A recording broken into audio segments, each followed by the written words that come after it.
28 Years Later is a 2025 post-apocalyptic horror film produced and directed by Danny Boyle and written by Alex Garland. 28 years after the rage virus first leaked from a bioweapons lab, Britain remains under strict quarantine. Amid the chaos, a resilient group of survivors has carved out a fragile life on a remote island linked to the mainland by a single, well-guarded causeway. But when one member crosses over into the mainland's decaying core, he uncovers a terrifying new mutation, one that has begun to affect not only the infected, but the surviving humans as well. Alright, so I've watched 28 Years Later, which is the newest entry of the 28 Days franchise, or 28 blank franchise, I guess. I've already done reviews on the other two films, 28 Days Later and 28 Weeks Later, both of which I very liked, much liked, yes. 28 Days Later especially, I thought that was a fantastic film. And now we see in 28 Years Later, a repeated collaboration between Danny Boyle as a director and Alex Garland as a writer. And so because of that, and, because of, just the hype surrounding this movie in general, I believe this is, as of now, it's 89% on Rotten Tomatoes, but I believe it was marketed at like 95% before. It's also lauded as one of the best movies of the year. So obviously, yeah, I was super excited to watch this film. But does it deliver? I will get into that right now. First things first, I think the fact that 28 Years Later shifts the narrative to a hunter's perspective and offers this tactical and thrilling approach, I just thought that was smart and the best way to go about it. It just stands out from the typical survivor stories that you see of, these survivors, they don't really know what's going on, and, you're sort of like, you have sort of the same capacity of what's going on, or same knowledge capacity as they do. But it's 28 years later, so obviously everybody's going to be experienced. And so, yes, I think this was the smart route of going through the perspective of people that have lived throughout this apocalypse for years. So yeah, I was glad that we got a hunter's perspective. The violence and the gore is still there. It is still over the top. I thought it was great. I thought it effectively was used within the chaotic world of this British Isles. There are unexpected and varied moments throughout that kept me engaged. The cinematography is slick, yet gritty, maintaining this raw feel of the earlier entries. I saw some exclusive clips of, the amount of cameras they were using to sort of show the different angles of the zombies.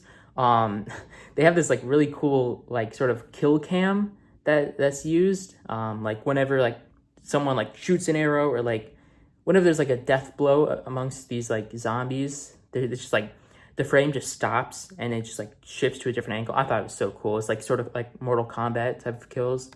And they also have this POV angle camera on these new type of zombies that crawl on the ground, which I thought was really cool as well. Yeah, and I thought overall this elevated the aesthetic, it elevated the pacing.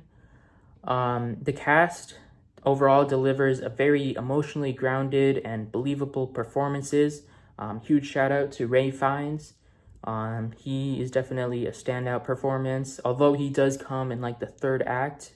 He's introduced in the third act, so he's not necessarily in the movie as much as you would like, but I thought, his performance is when you think about if any other actor could play that character, it would not work as well. And I do say that largely because, funnily enough, I do say Ray Fiennes was the standout performance, but I do feel like his character had the least amount of substance. There wasn't as much going on with that character. We didn't really know much about him, and so he sort of remained this enigmatic presence, which is cool, but that's why you need to cast someone like Ray Fiennes so that we actually care about this character. Because if it was B-rated actor, nobody would really care, to be honest. But yeah, I thought he was a great standout. The soundtrack was raw and it was dynamic. I believe the band was called Young Fathers. I'm not sure if they're a Scottish group, but they were just awesome. The music just heightened the tension and the emotion throughout. Very much reminiscent of the iconic musical moments in Trainspotting, which is another Danny Boyle film. The script balances suspense. It balances humor. Humor doesn't. The humor actually like occurs in the second half of the film, which is another thing I'll sort of get into. The first half and the second half of this film feel like two completely different films. My Letterboxd was I can't speak. My Letterboxd review was something along the lines of it felt like 28 different directors worked on this film, which isn't necessarily a bad thing, but like the humor sort of came out of nowhere. It suddenly started becoming funny, which was kind of weird, but it was cool as well. But yeah, there were still emotional stakes. There were some genuine scares for sure. Some well-developed character arcs, I'd say, especially for the young boy played by Alfie Williams. I believe this was his debut role. I thought he did incredible. And yeah, so now we'll sort of get into like some of the drawbacks that I feel this film has. So this is, of course, set 28 years after technically the second outbreak, because there was another outbreak in 28 weeks later, which sort of like respawned the virus. So yeah, this is 28 years after the second outbreak. Britain is still quarantined, while the rest of the world, I'm pretty sure, has recovered. There's actually a character in this film. He's like a Swedish soldier, who I actually really liked. I thought the Swedish actor did a phenomenal job as well. I'm blanking on the name, but his character actually was the reason for a lot of the humor that sort of sparked in the second part of this film. But yeah, I mean, so like the rest of the world is like definitely, not dealing with this virus. It's completely recovered, if it even had the virus in the first place. So I'm pretty confused as to why Britain is still in quarantine and like why there are still zombies. This has never really been fully explored, at least in my opinion. I'm not sure if this was explored, but like, do the other countries not care about what's happening in Britain? Like, clearly there are still some zombies. Like, there's this island, right? There's like two islands. So there's an island community where our characters are at and where they're safe, and then there's another island community that they travel to hunt and for like resources, I guess. But yeah, I mean, there's still clearly some like zombies here. So why not just bomb it? Like, why can't we just like drop a nuke on that island? I don't understand why those types of zombies still exist 28 years later. Like, does the rest of the world not give a crap? It sort of confused me.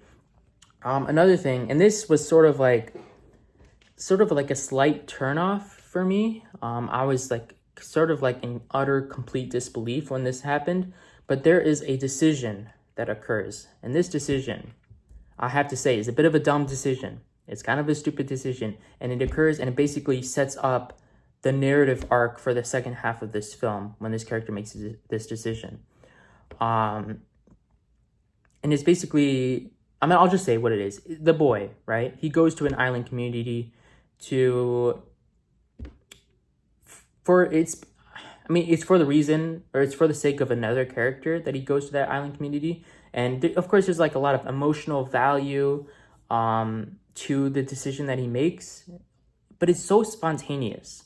And it is based off of a complete lack of experience and a complete lack of judgment and so much naivete that it's like, why? Why does he do this? It makes no sense. I understand it seems like nobody else wants to help him, but it's like, you've only been on that island in total 2 times. So, and you barely made it out the first time. So why would you go back there again? It's sort of like a suicide mission. It basically is, you have a 90% chance of getting killed. And so when he made that decision, and when he goes back to that island full of the zombies, I was like, man, there's going to be so much plot armor that occurs. There's going to be so much plot armor. And so I sort of had to set myself up for that. And that second part is also filled with a lot of melodrama. It shifts from like this horror, zombie, apocalyptic, survival film, and it sort of shifts into like a human, sort of like a character-driven relationship story with lots of melodrama. It's sort of like, I don't know, it became less about, the less about like the scares and more about this relationship unfolding between a son and his mom, which, you know, of course I appreciated, but that's why I also felt like it was this film was made by like multiple filmmakers, because it just teeters off into this sort of, and I have to say it was a bit lackluster at some points, and it teetered off into this borderline comedic dialogue film that we didn't even see in the first half. And so it felt like this ridiculous transition. And the characters, of course, even in the second half, make some questionable decisions. Not just the boy, not just the mom, but like even these like these extra characters, like the soldiers. There's a scene where three soldiers, and I believe this was in the trailer as well, but three soldiers come across this. So I'll say what it's called, an alpha villain. They're basically like, or not alpha villain, alpha zombies. There are these villains called alpha zombies, which, by the way, I'll get into it, but there's these alpha zombies, and they're like OP. They max out on all their skill points in comparison to these other zombies. But these three soldiers, for some reason, like, there is not one, I feel like there's not one moment where we see a bullet or an arrow shot into these alpha zombies' heads. Like, supposedly these are stronger than regular zombies, you know, they lead packs, they can take multiple arrows to the chest. But there were so many missed opportunities, I felt, that we could take them down. Like, maybe there was not at one point where someone tried to shoot them in the head, or at one point try to shoot an arrow at their face. Like, everything was to the heart. Like, and there were also moments where Ray Fiennes' character, he has like sort of like a tranquilizer,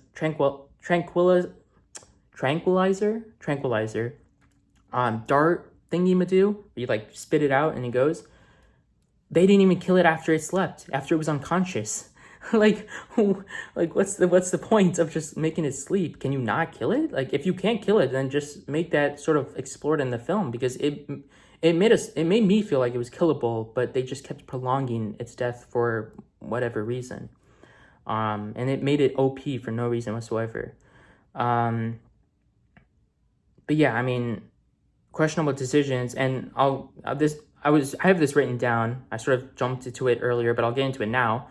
They introduced this new alpha zombie strain, and with these alpha zombies, they add intrigue, but again, they lack clear explanation.